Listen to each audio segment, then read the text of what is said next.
अस्सलाम वालेकुम क्लास 2। कैसे हैं आप सब? ठीक ठाक हैं। आज हम आपकी किताब का सफ़ा नंबर 35 करेंगे। सफ़ा नंबर 35 खोल लीजिए अपनी किताब का। बिस्मिल्लाहिर्रहमानिर्रहीम। पढ़िए। मैं, ये क्या है? हे हूँ। ठीक है ना? किस चीज़ की तस्वीर है ये? है, हर्फ है। मैं कहाँ हूँ? मैं ये में हूँ। वो मैं हूँ। आह मैं हूँ, वाह मैं हूँ।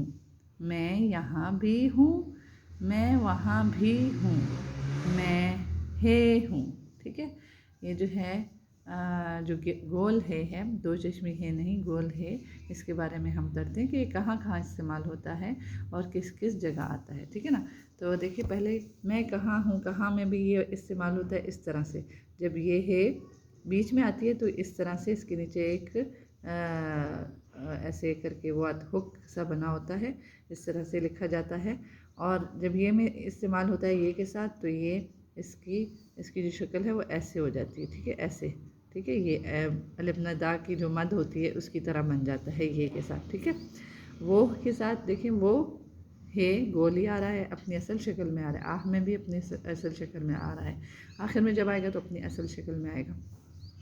और फिर यहाँ में भी हूँ, यहाँ में भी इस्तेमाल होता है, वहाँ में भी इस्तेमाल होता है। ठीक है, तो कहते हैं मैं है हूँ। ठीक है। अब दी गई मिसालों के नीचे अल्फाज चुनकर लिखिए। अब यहाँ पर हमें ये एक वो बनी हुई तस्वीर बनी हुई है जिसमें मिसालें दी गई हैं। है, देखिए, जब है आखिर में आएगा ना, हमेशा अपनी असल शक्ल में आएगा। और जब है को शुरू में आप लिखते हैं तो इस तरह से एक शोशा डाल के फिर उसको अगले लफ्ज़ के साथ मिलाएंगे, हर्फ के साथ मिलाएंगे। ठीक है ना? यहाँ पर ये देखिए, ये भी एक ही सेम ही है, ऐसे भी ऐसा भी है। अलिफ के साथ जब मिलेगा तो ऐसे गोल आएगा। ठीक है, तो अब देखें, अब जब बीच में आएगा है तो इसी तरह जैसे इसमें शुरू में शोशा है, इस तरह बीच में ऐसे शोशा आएगा। ठीक है, यहाँ पर आखिर में जब आएगा जीम के साथ या ये के साथ, ठीक है, तो ये इस तरह से आएगा। ठीक है, जब गाफ के साथ हो गया। ठीक है ना? अब आप देखिए, यहाँ पर ये मिसालें दी गई हैं, आपने यहाँ से चुन के यहाँ लिखना है। उससे वो कब कहाँ लिखेंगे? ये गोल है यानी अपनी असल शक्ल में है, तो इसको आपने क्या लिखना है? यहाँ पर। ठीक है ना? आगे आपने खुद ही चुनकर लिखना है और आप इसको देखिए कि आपने इसको कैसे लिखना है। ठीक है, यहाँ पर हम ये अल्फाज पढ़ते हैं, हे वाले। वो, कहानी, ही, नहीं, दरवाज़ा, हम, हमज़ा, हिल, हार, पहाड़, ये, जगह, आयशा, वहाँ और होटल। ठीक है, इनमें से आपने हर लफ्ज़ को उसकी दुरुस्त जगह पर लिखना है। ठीक है, जब आप इसको यहाँ पर लिख लें उसके बाद आपने इसको इमला के लिए याद करना है और अपनी कॉपी पर लिखना है। ठीक है, अब सफ़ा नंबर 36 पे आ जाइए। सफ़ा नंबर 36 पे एराब है, लिखा हुआ है एराब। इन अल्फाज को दुरुस्त कॉलम में लिखिए। एराब क्या होते हैं? ज़ेर ज़बर पेश। ठीक है, अब ये देखिए, ज़बर के साथ आया है तो उसके बाद कैसे कैसे पढ़ेंगे इसको? बा ज़बर आप जैसे पढ़ते हैं ना कायदे में, तो आप जैसे बे के साथ ज़बर लगाएंगे तो कैसे पढ़ेंगे? ब। तो कैसे पढ़ेंगे आप इसको? बस। सीन के साथ पेश लगाए तो सू बन गया, सीन पेश सू तो सुन। हा के साथ, हे के साथ ज़बर लग गया तो हा से हम। ता पे पेश लग गया तो तू, तुम। और पे ज़ेर लग गई तो क्या बन गया? फिर।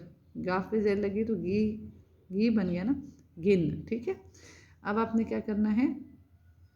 इन अल्फाज को दुरुस्त कॉलम में लिखना है। ज़ेर वाले अल्फाज को ज़ेर में लिखना है, ज़बर वाले अल्फाज को ज़बर में लिखना है और पेश वाले अल्फाज को पेश में लिखना है। यहाँ पे मिसाल दी हुई है। ज़ेर वाले लफ्ज़ क्या है यहाँ पे? दिन। यहाँ पर चल, यहाँ पर दुम। ठीक है ना? तो इसमें से जो ज़बर वाले अल्फाज हैं वो ज़बर में आएंगे, जो ज़ेर वाले हैं वो ज़ेर में आएंगे और जो पेश वाले अल्फाज हैं वो पेश वाले कॉलम में आएंगे। ठीक है, अब इसका सवाल नंबर 2 देखिए सफ़े का। अलिफ और ज़बर का फ़र्क पहचानिए और नए अल्फाज बनाइए। अब आपने क्या करना है?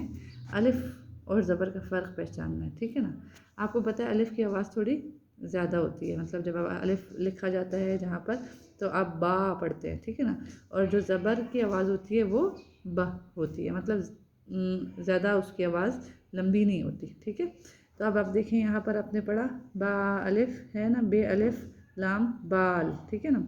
तो यहाँ पर ब ज़बर, अब आपने इसको ज़बर के साथ मिलाया तो बल बन गया, ठीक है। च अलिफ लाम, च अलिफ चा और लाम चाल, ठीक है। चा यूँ ऐसे, अलिफ की आवाज़ ये है आ आवाज़ है, ठीक है। और ज़बर की आवाज़ चा होगी चल, ठीक है। तो यहाँ आप बनाएंगे इसको चल, यानी आपने अलिफ को स्किप करके यहाँ पर उसके साथ लगा देना है ज़बर के साथ। इस तरह यहाँ पर अब आपने ख़ुद करना है कि आपने ज़बर के साथ किस तरह इसको लिखना है, ठीक है। ये आपका लफ्ज़ क्या है, राख, ये क्या लफ्ज़ है, काट, ठीक है। अब आपने अलिफ की जगह ज़बर लगाकर नए अल्फाज बनाने हैं कॉपी में।